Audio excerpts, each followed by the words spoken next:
আগামী 4 এপ্রিল ঊনকোটিতে অশোকা অষ্টমী উপলক্ষে মেলা শুরু হতে যাচ্ছে। এই মেলাকে কেন্দ্র করে ইতিমধ্যে সেজে উঠেছে শৈব তীর্থ ঊনকোটি।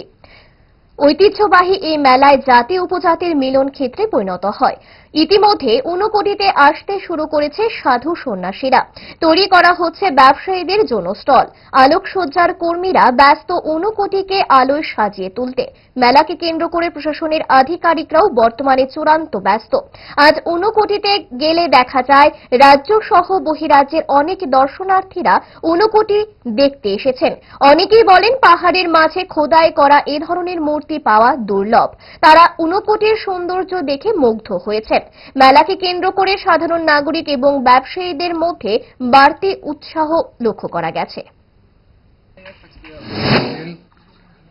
শুক্রবার আমাদের ঊনকোটিতে অশোকাষ্টমী মেলা।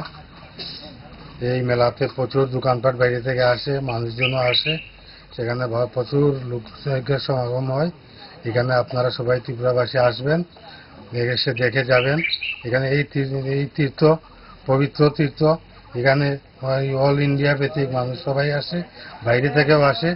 এই ঊনকোটিতে প্রচুর সংখ্যক লোকের সমাগম হয়। জাতি উপজাতি কোনো ভেদাভেদ নেই, সব ধরনের লোক এখানে আসে, কেনাকাটা করে। ব্যবসা বাণিজ্য দূর দূরান্ত থেকে বিজনেসম্যান আসে, ব্যবসা করে যায়, প্রচুর লাভবান হয়ে যায়। আপনারাও প্রচুরভাবে আসবেন, সবাইকে নিয়ে, সব পরিজনকে নিয়ে আসবেন, আনন্দ ফুর্তি করবেন, দেখে যাবেন।